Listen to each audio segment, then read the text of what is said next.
नमस्कार दोस्तों, VK knowledge electrical में आप सभी का स्वागत है। दोस्तों, कल 27 मार्च 2022 को इंडियन ऑयल कॉरपोरेशन में पाइपलाइन डिवीज़न के लिए टेक्निकल अटेंडेंट का पेपर हुआ है और कुछ अच्छे क्वेश्चन इसमें है। कुछ क्वेश्चंस जो स्टूडेंट को याद रहते हैं वही हमारे तक पहुंचाए जाते हैं और उन्हीं क्वेश्चन का सॉल्यूशन हम आप तक पहुंचाते हैं। आइए देखते हैं कि कल के पेपर में किस तरह के क्वेश्चंस आपसे पूछे गए। इन फ्यूचर अगर आप कोई पेपर देते हैं तो ये पेपर आपके लिए सपोर्टिव रहेगा। थोड़ा सा आपको हिंट मिल सकता है कि क्वेश्चन कहाँ से आएंगे। आगे बढ़ने से पहले आपसे निवेदन रहेगा, हमारे चैनल पर नए हो या अभी तक आपने चैनल सब्सक्राइब नहीं किया हुआ है तो चैनल को सब्सक्राइब ज़रूर करें, क्योंकि चैनल पर इसी तरह के न्यूज़ नोटिफिकेशन, अपडेट और कंटेंट स्टडी मटेरियल आपको मिलेंगे। दोस्तों, इस वीडियो के डिस्क्रिप्शन में आपको लिंक दिया हुआ है। हमारा एंड्रॉयड ऐप डाउनलोड ज़रूर कीजिएगा। ऐप में हर मंडे फ्री प्रैक्टिस टेस्ट होता है, आप उसे अटेम्प्ट कर सकते हैं। ऐप में कंप्लीट पेड कोर्स अवेलेबल है, आप चाहे तो ले सकते हैं। पूरे भारत में आईटी आधारित किसी भी एग्ज़ाम की तैयारी करें, सर्वश्रेष्ठ कोर्स आपको यहाँ मिलेगा। आइए दोस्तों, क्वेश्चनों से शुरू करते हैं।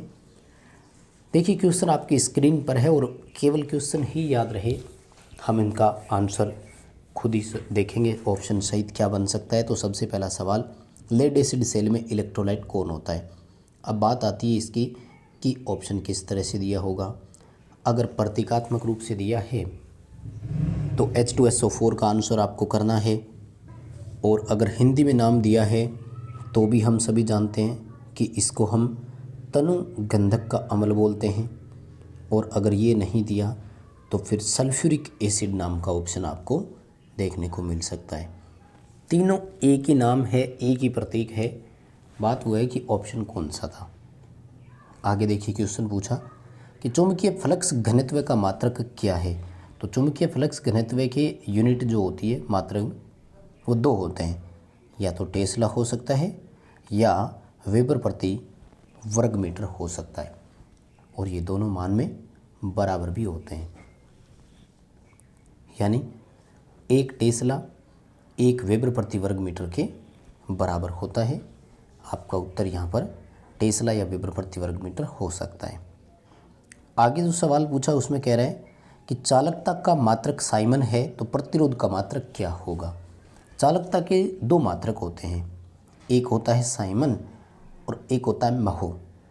तो प्रतिरोध और चालकता एक दूसरे के विलोमानुपाती मानते हैं, इसलिए प्रतिरोध की जो यूनिट है वो चालकता की यूनिट के जस्ट अपोजिट भी है।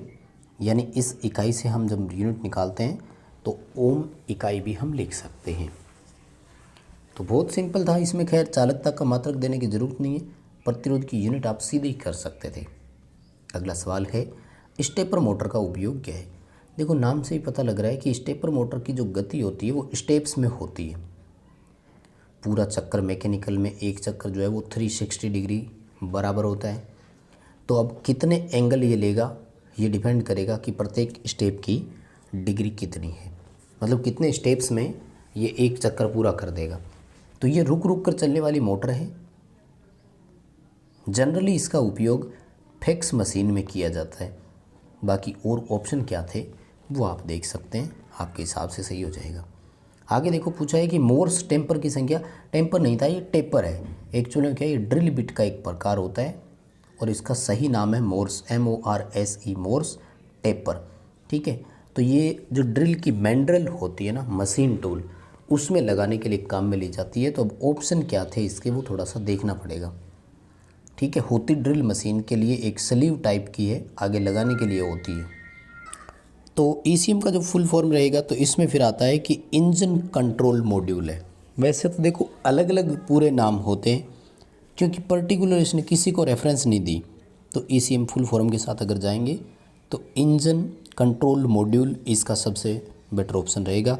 और PVC का तो देखो फिक्स है ही, पॉली विनाइल क्लोराइड होता है, और अपने जनरली वायर्स में इंसुलेशन के रूप में अपन इसका यूज़ करते हैं। उसके बाद में P&ID का फुल फॉर्म पूछा, तो इसको जनरली अगर आप ऑप्शन देखें तो क्योंकि पाइपलाइन डिवीज़न में आपका पेपर हो रहा है तो फिर क्यों ना इसी को हम प्रेफरेंस देवें। तो कहते हैं कि ऑप्शन था पाइपलाइन एंड इंस्ट्रूमेंटेशन डायग्राम। तो सबसे बेटर ऑप्शन तो मुझे यही लग रहा है, पाइपलाइन एंड इंस्ट्रूमेंटेशन डायग्राम जो है वो P&ID का फुल फॉर्म जो है वो सबसे ठीक रहेगा मेरे हिसाब से। कैथोड रे किरण किसके समान होती है, ये क्वेश्चन भी पूछा गया। देखो कैथोड रे किरणें जो निकलती है ना उसको जनरली इलेक्ट्रॉन बीम या कंट्रोल बीम के नाम से जानते हैं, तो ये ऑप्शन हो सकता है। और जनरली जो कैथोड रे किरणें होती हैं वो कहते हैं कि विजिबल किरणें होती है, इसलिए इनको विजिबल रेज यानी दृश्य किरणें या विजिबल लाइट, दृश्य प्रकाश भी आप कह सकते हैं। यानी cathode ray equal to visible रे या आल्सो कॉल्ड विजिबल रे, जो भी एक है, बाकी ऑप्शन पर डिपेंड करेगा। अगर आपने अच्छे से ऑप्शन पढ़े हैं तो शायद आप समझ जाएंगे कि सही उत्तर क्या होना चाहिए था। सिलिका जेल किस में भरा जाता है ये पूछा है, तो मोस्ट सूटेबल ऑप्शन तो ब्रीदर ही रहेगा, यानी ट्रांसफार्मर के ब्रीदर में सिलिका जेल भरी जाती है। एंड पर्पज़ यह है कि जब ब्रीदर ब्रीदिंग यानी श्वसन क्रिया कंप्लीट करता है तो उस दौरान सिलिका जेल जो है वो वायु में से नमी को सोख लेती है और ऑयल की तरफ नमी जाने से रोकती है, यानी मॉइस्चर को ऑब्जर्व करने के लिए हम इसमें सिलिका जेल लगाते हैं। कैपेसिटर जब श्रेणी क्रम में हो तो इसका फॉर्मूला पूछा गया था। कैपेसिटर का श्रेणी क्रम फॉर्मूला रेजिस्टेंस के समांतर क्रम फॉर्मूले के बराबर होता है, यानी 1/CT बराबर 1/C1 प्लस 1/C2। ये उत्तर आप कर सकते थे, ठीक उत्तर था।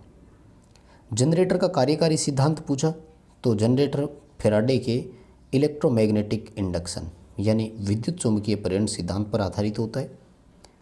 प्रेरित ईएमएफ इसमें गतिज ईएमएफ होता है, यानी जनरेटर एसी का हो डीसी का हो कोई फ़र्क नहीं पड़ता। अल्टरनेटर भी फैराडे के इलेक्ट्रोमैग्नेटिक इंडक्शन पर काम करता है, डायनेमिक इंड्यूस ईएमएफ कहलाता है।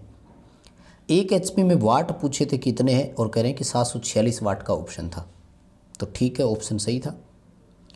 और अगर 746 वाट का नहीं है तो फिर दूसरा ऑप्शन होता है 735.5 वाट का, आप ये भी कर सकते थे। कहते हैं कि वोल्टमीटर का आंतरिक प्रतिरोध उच्च क्यों रखा, इसका कारण क्या है। अब इसकी देखो सटीक लैंग्वेज तो डिपेंड करेगी कि ऑप्शन क्या था। वैसे मैं बता दूं हमारा टारगेट होता है कि वोल्टमीटर में से धारा न्यूनतम चले, ठीक है ना, क्योंकि मीटर में अगर ज़्यादा धारा चलेगी ना तो कहते हैं कि मीटर हंट करने लग जाता है, रीडिंग देने की बजाय दोलन करने लग जाता है, और इसको बोलते हैं मापी का ओवरलोड होना। तो एक वोल्टमीटर को ओवरलोड से बचाव हेतु इसका रेजिस्टेंस जो है वो मैक्सिमम रखा जाता है, यानी लोड की धारा जो है वो लोड में से ही बहे, क्योंकि वोल्टमीटर क्या करता है लोड को एक समांतर पथ प्रदान कर देता है। अगर कह रहे हैं कि वोल्टमीटर का प्रतिरोध कम हुआ ना तो धारा लोड की बजाय वोल्टमीटर में से ज़्यादा प्रवाहित होने लग जाती है, जिस वजह से वोल्टमीटर ओवरलोड हो सकता है। तो मीटर में धारा का न्यूनतम प्रभाव रखना, धारा मीटर में से न्यूनतम प्रवाहित हो सके, मीटर को ओवरलोडिंग से बचाना, जो भी एक लैंग्वेज आपको मिलेगी वहाँ आप कर सकते थे, मुझे लगता है समझ गए आप। और निम्न में से ऊर्जा का सोर्स कौन नहीं है ऐसे पूछा, और कह रहे हैं कि ऑप्शन दिया हुआ था रियोस्टेट, तो बिल्कुल सही है, क्योंकि रियोस्टेट जो है वो पावर डिसिपेट करता है, यानी शक्ति की खपत करता है, ना कि शक्ति का उत्पादन कर सकता है। एंड बकोलज रिले किस दोष से सुरक्षा प्रदान करता है, तो ट्रांसफॉर्मर में लगता है बकोलज रिले सभी प्रकार के दोष से सुरक्षा देता है, यानी शॉर्ट सर्किट से भी देगा, अर्थ फॉल्ट से भी देगा, आंतरिक दोषों से भी, बाहरी दोषों से भी। रजिस्टर के कलर कोड से संबंधित कोई सवाल है तो वैल्यू ज्ञात करनी होगी, शायद टेबल आप सबको याद होगी, B Roy, great Britain, very good wife, इस तरह का एक वो रहता है, शायद याद होगा। सोलर ऊर्जा की रेटिंग किस में होती है, तो सोलर ऊर्जा किलोवाट के हिसाब से लगता है, ध्यान रखना, ठीक है। सोलर एनर्जी को किलोवाट के हिसाब से लगाते हैं। और बैटरी की क्षमता की यूनिट पूछी है, तो नो डाउट इस यूनिट में किसी को कोई प्रॉब्लम हो, बैटरी की क्षमता तो एम्पियर आवर में होती है ना, AH कर देना। वायरिंग अधिष्ठापन से पूर्व कौन सा डायग्राम बनाया जाता है, वायरिंग को इंस्टॉल कर रहे हो आप तो देखो 4 तरह के डायग्राम होते हैं। अब उसने क्या पूछा है या ऑप्शन क्या दिया था वो आपको ध्यान रखना है। लेआउट डायग्राम करना है आपको एक तो, दूसरा है सर्किट डायग्राम यानी कनेक्शन के लिए डायग्राम, उसके बाद में वायरिंग डायग्राम होता है और एक होता है इंस्टॉलेशन डायग्राम। और आगे देखो 2 मीटर पूछे थे। गति नापने वाला मीटर कौन सा है, तो गति नापने वाला मीटर जो है वो तो होता है टेकोमीटर। फेदोमीटर जो है ये समुद्र की गहराई नापता है, महासागरीय डेप्थ नापता है या गहराई नापता है, आप कर सकते हो। चालन और संवहन किसकी विधियाँ हैं, तो ये ऊष्मा की विधियाँ हैं, ठीक है, ऊष्मा स्थानांतरण की विधियाँ हैं। बस इसी तरह के कुछ और क्वेश्चन मिले थे जो कि अपने टॉपिक से हटकर थे, जैसे IOCL का शुभंकर क्या है, ऑक्सीजन गैस की जो टंकी होती है उसका कलर कैसा था, न्यूमिस्मेटिक्स जो यानी मुद्रा शास्त्र का अध्ययन क्या है, ऐसे कुछ और क्वेश्चंस थे। लेकिन इलेक्ट्रिकल से रिलेटेड कुल मिलाकर इतने ही थे। वीडियो पसंद आया है तो लाइक कर दीजिए, चैनल सब्सक्राइब कर लीजिए, ऐप डाउनलोड कर लीजिए, वीडियो अपने दोस्तों को फॉरवर्ड ज़रूर कीजिएगा।